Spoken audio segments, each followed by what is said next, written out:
రెడ్లు, SC ST మైనార్టీల్లో majority 80-90% YSR Congress పార్టీకి ఓట్లేశారు.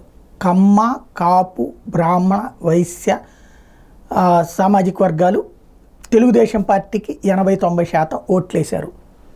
మధ్యలో బీసీ సామాజిక వర్గం ఎటుకేశారు అన్నటువంటి దాని మీద గెలుపోటములు ఆధారపడి ఉంటాయి. అయితే ఇక్కడ ప్రధానమైనటువంటి అంశం పోల్ రిజల్ట్ వచ్చేలోపు, అంటే వాస్తవంగా 82% పోలింగ్ అయింది కాబట్టి ఏదో ఒకవైపే గెలుపుంటుంది తప్పించి అత్యవసరం ఉండదు అన్నది నా అభిప్రాయం. అది ఎంతవరకు వాస్తవమో రేపు పొద్దున్న తేలుతుంది.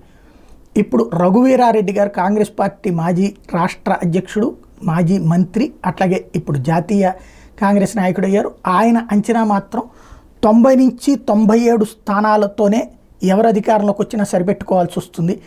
టీడీపీ అధికారంలోకి వచ్చినా, వైసీపీ అధికారంలోకి వచ్చినా 90-97 సీట్లతోనే సరిపెట్టుకోవాల్సి ఉండేది. ఎన్నికలు చాలా టఫ్గా నడిచినాయి. ఖచ్చితంగా ఫలానా పార్టీ గెలుస్తుందని చెప్పలేం అంటూ చేసినటువంటి ప్రకటన కీలకమైంది.